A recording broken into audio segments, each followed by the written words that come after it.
नमस्कार, मैं मनोज भट्ट। आप देख रहे हैं किसान तक। प्याज एक्स का एक्सपोर्ट बैन कर दिया गया है। 31 मार्च 2024 तक प्याज का एक्सपोर्ट पर प्रतिबंध लगा दिया गया है और ये फैसला तब हुआ है जब प्याज के दाम आम उपभोक्ता को अधिक चुकाने पड़ रहे थे और वो जो पीरियड था वो 3 से 4 महीने का था। उससे पहले तक आम उपभोक्ता की पहुँच में प्याज बेहद ही आसानी से था, बेहद कम दाम में उपभोक्ताओं को प्याज मिल रहा था। अब जब एक्सपोर्ट पर बैन लग गया है, तो इससे प्याज किसानों की मुश्किलें बढ़ गई हैं। हम कई बार आपको बता चुके हैं कि किसानों ने 2 से 3 सालों तक बेहद कम दामों में प्याज बेचा था। कई ऐसे भी मामले सामने आए थे, जब प्याज किसानों को ₹1 ₹2 किलो में भी प्याज बेचना पड़ा था। तो वहीं प्याज के औसत दाम पिछले 2-3 सालों में 10 से ₹15 के आस-पास बने थे। इस साल अगस्त से प्याज के दामों में थोड़ा-सा तेज़ी आई थी, लेकिन सरकार ने और कई देश के कई बाज़ारों में प्याज महँगा बिकने लगा था। ऐसे में सरकार ने प्याज के दामों में नियंत्रण कम करने के लिए प्याज के एक्सपोर्ट पर पहले 40% ड्यूटी लगाई। उसके बाद एक कैपिंग लगाई गई कि $800 से नीचे के प्याज पर एक्सपोर्ट पर इस तरह की कैपिंग लगाई गई, तो वहीं अब प्याज पे एक्सपोर्ट पर बैन लगा दिया गया है। ऐसे इस फैसले से सरकार के इस फैसले से प्याज किसानों की मुश्किलें बढ़ी हुई हैं, क्योंकि उन्हें 2-3 महीने जो बेहतर दाम मिल रहे थे पिछले कुछ समय से, अब उस पर असर पड़ने लगा है और प्याज के दाम तकरीबन 50% कम आ गए हैं। लेकिन सबसे बड़ा सवाल यही है कि आखिरकार प्याज के दाम आखिर अचानक से क्यों बढ़ जाते हैं? और प्याज पर ही बार-बार क्यों गाज गिर जाती है? क्यों प्याज के दामों को नियंत्रण करने के प्रयास होते हैं, जिसका नुकसान किसानों को उठाना पड़ता है? और ये पूरा मामला क्या है, इसको हम सिलसिलेवार समझने की कोशिश करते हैं। आखिरकार प्याज और किसानों के बीच क्यों नहीं सामंजस्य होता है प्याज को लेकर? आखिरकार कहाँ पे क्या चुनौतियाँ हैं, जो सरकार को भी डराती है और किसान को भी नुकसान करती है? इस पूरे ही मामले को हम समझने की कोशिश करते हैं। असल में सबसे पहले जानने की कोशिश करेंगे कि आखिरकार प्याज जो है, वो अचानक से उसके दाम शेयर मार्केट की सेंसेक्स की तरह क्यों ऊपर उठ जाते हैं और अचानक से वो दाम उसके नीचे क्यों रह जाते हैं, जिसकी वजह से किसानों को मुश्किलों का सामना करना पड़ता है। असल में प्याज एक ऐसी फसल है जिसको लंबे समय तक स्टॉक में रखना बेहद ही चुनौतीपूर्ण होता है। देश में प्याज अगर हम बात करें तो प्याज के उत्पादन के मामले में महाराष्ट्र, मध्य प्रदेश, कर्नाटक, राजस्थान जैसी ये जो राष्ट्र ये हैं, ये सबसे अव्वल हैं। कर्नाटक तीसरे नंबर पे है, महाराष्ट्र दूसरे नंबर पे है, इसके बाद गुजरात, राजस्थान ये सबसे बड़ी हिस्सेदारी वाले राज्य हैं। उनकी कितनी हिस्सेदारी है, ये मैं आपको बताऊँगा इस पूरी स्टोरी में। लेकिन प्याज की जो फसल होती है, वो खरीफ और रबी सीज़न में होती है। खरीफ सीज़न में अधिक प्याज महाराष्ट्र से आती है, जो सबसे बड़ा प्याज उत्पादक है और रबी सीज़न में भी प्याज आती है। इस बार रबी सीज़न में भी प्याज अमूमन कभी-कभी खराब हो जाती है और खरीफ सीज़न की प्याज जो है, जिसमें नमी ज़्यादा होती है, जिसका वेट कम होता है और जिसे लंबे समय तक स्टोर करना मुश्किल होता है। ऐसे में किसान लगातार अपने स्तर पर स्टोर करके प्याज बेचते हैं, लेकिन जब मार्केट में थोड़ी भी शॉर्टेज होती है, तो प्याज के दाम एकदम तेज़ी से बढ़ जाते हैं। क्योंकि भारत दुनिया में प्याज उत्पादन के मामले में दूसरे स्थान पर है और दुनिया के 70 से अधिक देशों में भारतीय प्याज एक्सपोर्ट होती है। तो भारत की आबादी को तो प्याज खिलाते ही खिलाते हैं, भारत की आबादी की जो उत्पादन होता है, वही दुनिया की आबादी। ऐसे में प्याज के दाम जब अचानक से प्याज मार्केट में अचानक से कम होती है, तो प्याज के दाम अचानक से तेज़ी में तरफ बढ़ जाते हैं। अब सवाल यही है कि जब प्याज के दाम अचानक से तेज़ी पे बढ़ जाते हैं, क्योंकि प्याज को स्टोर नहीं किया जा सकता है, प्याज की जो खेती का दायरा है, वो भी अ, कुछ निश्चित जगहों पर भी होता है और उसको स्टोर नहीं किया जा सकता है और वो लगातार खेत से निकाल के प्याज को दिया जाता है। कुछ 4 से 5 महीने उसको स्टोर किया जा सकता है, उसके साथ भी अगर वो स्टोर होती है तो उसका वेट कम हो जाता है।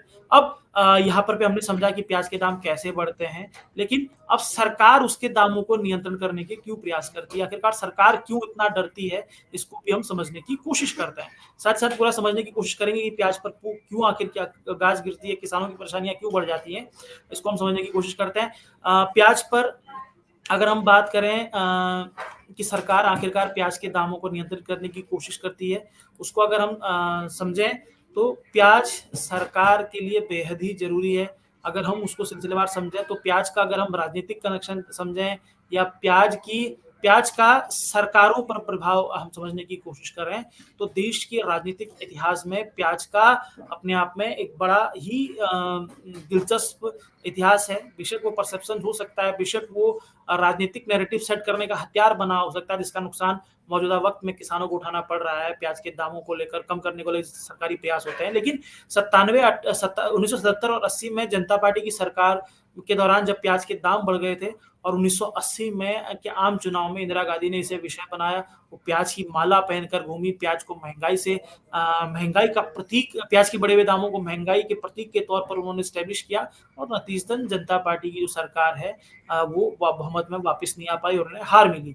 सबसे बड़ा जिसे ऐतिहासिक प्याज के मामले जो सबसे बड़ा ऐतिहासिक मामला है भारतीय राजनीति के संदर्भ में 1998 में भाजपा की सुषमा स्वराज मुख्यमंत्री थी दिल्ली की, उनको सत्ता गँवानी पड़ी जब दिल्ली में अ, प्याज के दाम ₹100 के आस-पास उस वक़्त हो गए थे। मदन लाल खुराना को भी तकरीबन कुछ इसी अंदाज में मुख्यमंत्री पद बदलना पड़ा था उससे पहले साहिब सिंह वर्मा सॉरी मदन लाल खुराना पहले थे, फिर साहिब सिंह वर्मा थे, वो गए और उसके बाद सुषमा स्वराज को भी प्याज के मामले पर सत्ता से हाथ धोना पड़ा।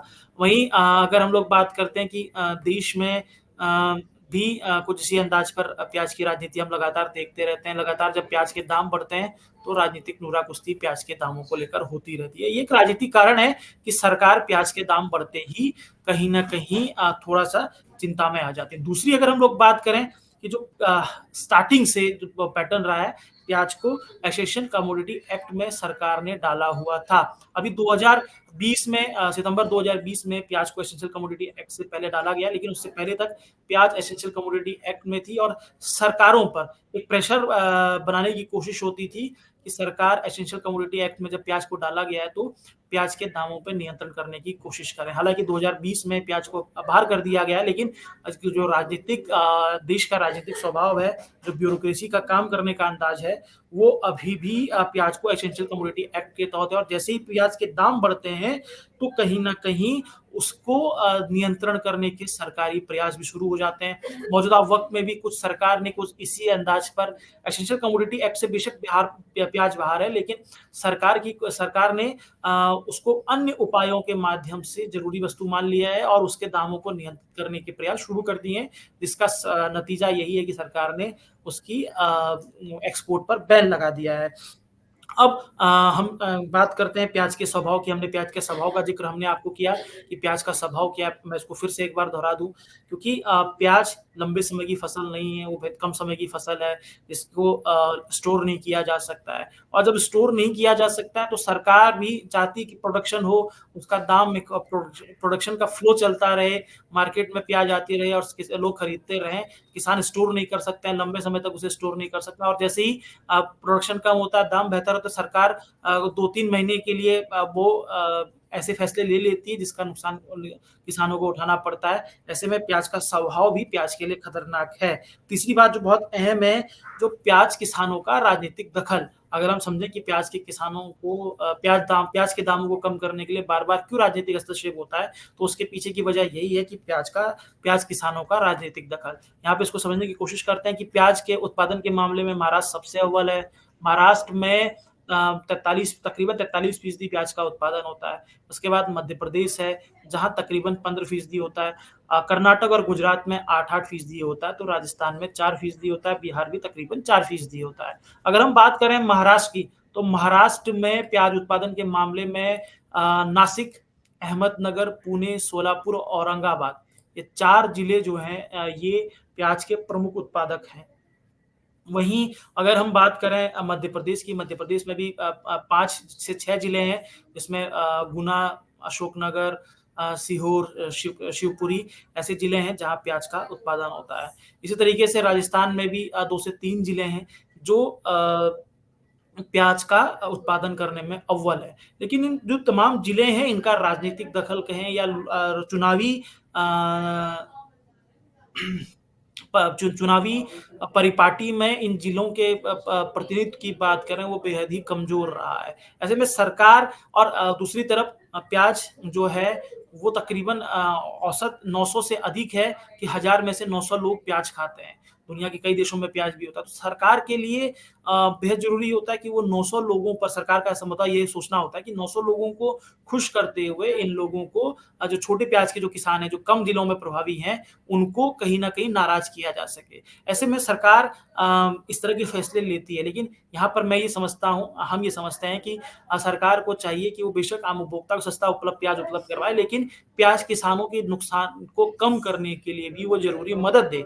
सब्सिडी के ऐलान पहले हुए हैं, लेकिन सब्सिडियों के ऐलान पहले नहीं वो सब्सिडी किसानों को नहीं मिल पाई है।